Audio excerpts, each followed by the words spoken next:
YTN을 향한 시청자 의견이라면 모두 귀 기울여 듣고 답하는 시청자 톡톡 Y 시간입니다. 오늘 주목한 시청자 의견을 AI 앵커 Y고가 소개해드립니다. 지금 바로 만나보시죠. 안녕하세요. AI 앵커 Y고입니다. 오늘의 첫 번째 주제는 HMPV에 대한 시청자 의견을 들어봤습니다. 자세한 내용 지금 바로 보시죠.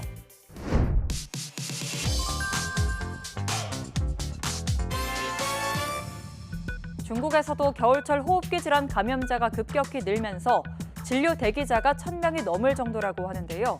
겨울철 호흡기 질환 중 하나인 메탄 유모바이러스 HMPV가 중국에서 확산하고 있다는 소식을 전한 보도가 있었습니다. 베이징에서 강정규 특파원이 전해드립니다. 병원 응급실에 대기줄이 섰습니다. 안내 창구엔 최소 3시간 이상 기다려야 한다는 표지판을 세워뒀습니다. 미국을 비롯한 서방권에선 코로나19 때처럼 중국발 HMPV 감염 확산 우려를 제기하고 나섰습니다. HMPV가 중국 내에서 확산하자 서방권에서 코로나19 같은 감염 확산 우려를 제기한 상황을 전했는데요. 중국에서 호흡기 질환 환자가 급증하고 있다는 소식을 전했는데 보도에서 언급한 질병인 HMPV에 대한 위험성을 설명했다면 확산 우려에 대한 이해를 높였겠다는 시청자 의견이 있었습니다.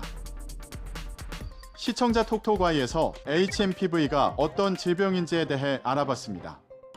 HMPV는 대부분 호흡기 바이러스처럼 호흡기 비말, 오염 등 물건 접촉 등을 통해 전파됩니다.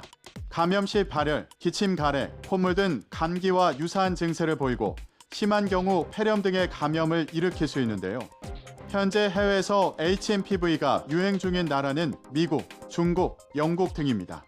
다만 세계보건기구는 HMPV 검출률 증가를 호흡기 감염병의 계절적 유행으로 판단하고 있는데요. 국내선 2014년부터 제4급 급성 호흡기 감염증 표본 감시 대상으로 지정된 바 있습니다. 신종 바이러스가 아닐 뿐더러 중증 위험도에서 지나치게 우려할 필요가 없다는 의미인데요. 의료계 전문가들은 HMPV가 엄연히 새로운 바이러스가 아니며 이미 2001년 네덜란드에서 최초로 분리된 이후 수십 년간 다른 호흡기 바이러스와 함께 감기 바이러스의 한 형태로 알려져 있다고 설명했습니다. 현재까지 HMPV에 대한 전용 백신이나 치료제는 별도로 없습니다. 다만 독감 백신 등 다른 호흡기 질환에 대비한 예방접종을 미리 해두면 여러 호흡기 바이러스가 동시 유행할 때 상대적으로 감염 위험이나 중증화 가능성이 줄어든다는 것이 전문가들의 일반적인 견해라고 합니다. 다음으로 시청자 톡톡 Y 두 번째 주제는 고려 불상에 대한 시청자 의견을 들어봤습니다. 어떤 내용을 담고 있는지 이어서 확인해 보시죠.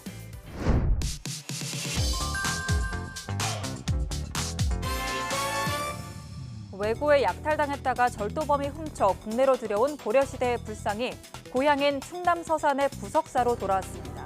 일본에 있던 고려시대 불상이 647년 만에 우리나라로 들어와 100일간 공개된다는 소식을 전한 보도가 있었습니다. 무진동차에 실려온 나무 상자가 법당 안으로 들어갑니다. 상자를 열자 고려시대 불상인 금동 관세음보살 좌상이 모습을 드러냅니다.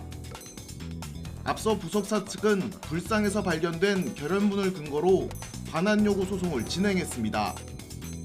1심은 부석사 손을 들어줬지만 대법원은 일본 관음사가 불상을 오랜 기간 점유해 소유권이 인정된다고 판결했습니다. 불상이 우리나라에 들어왔지만 대법원 판결로 인해 100일 동안만 공개됐다가 다시 일본으로 돌아가게 될 것임을 알렸는데요. 외고에 약탈당했던 불상이 647년 만에 서산 부석사로 돌아온 소식을 전했는데 대법원 최종 판결의 법적 배경을 언급했다면 상황에 대한 심층적인 이해를 도왔겠다는 시청자 의견이 있었습니다. 시청자 톡톡Y에서 고려 불상에 대한 대법원 판결의 법적 배경을 정리해봤습니다. 2012년 국내 절도단이 일본 대마도에서 불상 2점을 밀반출했습니다. 보도에 나온 금동 관세음보살 좌상 외에 한 점인 동조열의 입상은 국내에서 소유권을 주장하는 사람이 없어 2015년 7월 대마도 해신 신사로 돌려줬는데요. 그러나 보도에 나온 금동관음보살 좌상은 충남 서산 부석사가 원래 우리 불상인이 돌려달라고 요구하면서 소유권 분쟁이 시작됐습니다. 부석사는 앞서 불상 내부에서 1330년 고려 서산 부석사에서 이 불상을 조성했다는 기록물이 나온 것을 근거로 왜고에게 약탈당한 것이니 원술자인 부석사에 반환해야 한다고 주장했고 1심 재판부는 이를 받아들였는데요. 하지만 2심 재판부는 700년 전 고려 부석사와 현재 부석사를 같은 사찰로 볼 수 없고 일본 사찰 관음사가 2012년 불상을 도난당하기 전까지 일정 기간 문제없이 점유하면서 소유권을 시효 취득했다고 판단했습니다. 대법원도 2023년 10월 불상이 고려시대의 왜고에 의해 약탈돼 일본으로 불법 반출됐을 개연성만으로 관음사의 불상 소유권 시효 취득이 배제된다고 볼 수는 없다고 최종 판결했습니다. 대법원 판결 이후에도 1년 넘게 끌어온 불상 관원은 최근 양측 사찰의 합의로 급물살을 탔는데요.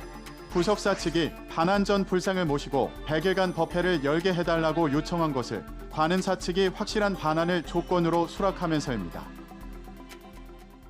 마지막으로 오늘 시청자 톡톡 Y 세 번째 주제는 토지거래허가제에 대한 시청자 의견을 들어봤습니다.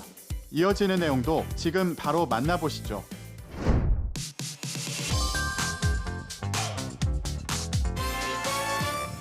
토지거래 허가구역은 개발 호재가 있는 지역에 부동산 투기를 막기 위해 거래 조건을 제한하는 규제죠. 그런데 막상 토지거래허가제에 대한 시행 결과를 두고 효과보다 부작용이 많았다는 실상을 들여다본 보도가 있었습니다. 김기봉 기자의 보도입니다. 현재 서울 시내 토지거래 허가구역은 국제교류복합지구 일대 잠실, 삼성, 대치, 청담 등 4개 동과 압구정, 여의도, 목동, 성수 등 정비사업 밀집 지역으로 서울 전체 면적의 10.8%에 이릅니다. 투기로 인한 집값 상승을 막는다는 취지지만 실제 결과는 그렇지 못합니다. 강남 지역 4개 동의 지정 후 1년간 집값 상승률을 지정 전과 비교해보니 잠실동만 감소했고 삼성동은 거의 비슷하며 청담동과 대치동은 오히려 더 커졌습니다. 토지거래허가제가 부동산 투기를 막기 위해 시행하는 제도지만 오히려 집값이 상승하고 전세값이 급등하는 변화를 가져왔다고 짚었는데요. 토지거래허가제 부작용에 대해 전하면서 최근 서울시장의 일부 토지거래허가구역 해제 방침을 전했는데 해제된다면 이후 부동산 전망은 어떻게 될지 궁금하다는 시청자 의견이 있었습니다. 궁금증이 남지 않는 보도를 위해 시청자 톡톡Y에서 토지거래허가제 영향에 대해 살펴봅니다. 토지거래허가제는 투기 거래와 부동산 가격 급등 우려가 있는 지역에 대해 설정하는 일종의 규제입니다. 이러한 개념은 1978년 개정된 국토이용관리법에서 처음 등장했으며 토지거래허가구역으로 지정되면 일정 규모 이상의 주택, 토지 등을 거래할 때 관할 구청장의 허가를 받아야 하고 구입 후 허가를 받지 못하면 거래는 무효화됩니다. 주택의 경우 실거주 의무 2년이 적용되기 때문에 전세를 끼고 저렴하게 주택을 구입하는 갭 투자도 불가능합니다. 서울시가 강남구와 송파구 일대 토지거래허가구역 해제를 검토하는 것은 약 4년 8개월 만입니다. 전문가들은 토지거래허가구역이 해제될 경우 실거주 2년 의무가 사라지기 때문에 전세를 끼고 주택을 매수하려는 수요가 늘어날 가능성과 원정 투자 수요가 증가할 가능성이 크다고 보고 있습니다. 수요가 늘어나면서 가격은 오르고 거래 조건이 완화되면서 거래량은 늘어날 것으로 전망하고 있다고 합니다.